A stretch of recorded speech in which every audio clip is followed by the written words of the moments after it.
Thank you, President, Comissari. Bon dia. Costa escoltar un eurodiputat espanyol darrere l'altre fent lloances de la diversitat, mentre les meves paraules en aquest Parlament ara mateix no han estat traduïdes, perquè us estic parlant en el meu idioma, el català, que és parlat de ciutadans europeus. Yes, my words cannot be translated because they were in Catalan.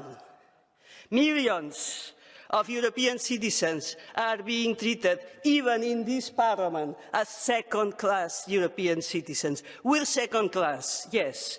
And in the meantime, Spanish MEPs come to this microphone and speak about diversity and how languages unite. No, this is cynicism and it's intolerable.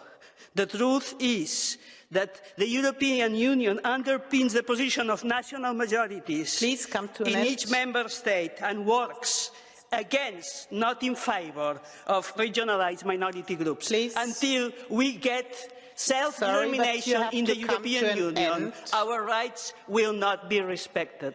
Thank you very much.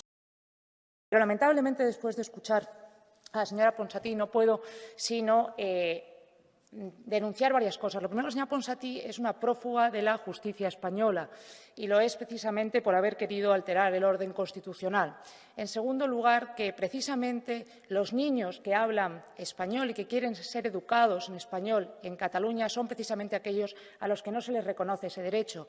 España es un país maravilloso en el que hay muchas lenguas cooficiales y justo la lengua que compartimos todos los españoles es la lengua en la que en algunos territorios de España familias que quieren educar a sus hijos en español simple y llanamente no pueden hacerlo. Reciben todo tipo de acosos y reciben todo tipo de impedimentos para poder garantizar un derecho fundamental que es educar a tus hijos en su lengua materna. Por lo tanto, nada de lo que ha dicho la señora Ponsatí es cierto y lamento profundamente que se utilice este Parlamento para decir esas cosas. Muchas gracias y feliz Navidad.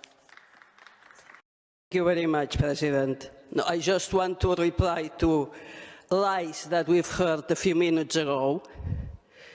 They refer to my status and they refer to the prosecution of the supposed prosecution of Spanish in Catalan schools. Both are lies. I participated in a government that organized a referendum, and that doesn't please the Spanish authorities. I have always defended myself in the courts of law that have asked me to defend myself, and I'm not a fugitive. I was just part of a democratic government that organized a referendum. A referendum is a situation where people put pieces of paper in boxes. If that is a crime, we should revise the status of Spain as a member of the Union. And if you have no hesitation about the status of Spanish in Catalan schools, just go and walk on the streets of Barcelona and try to find a child that does not speak Spanish. And then you try to find a child that speaks good Catalan, and that's going to be a lot more difficult. Thank you very much.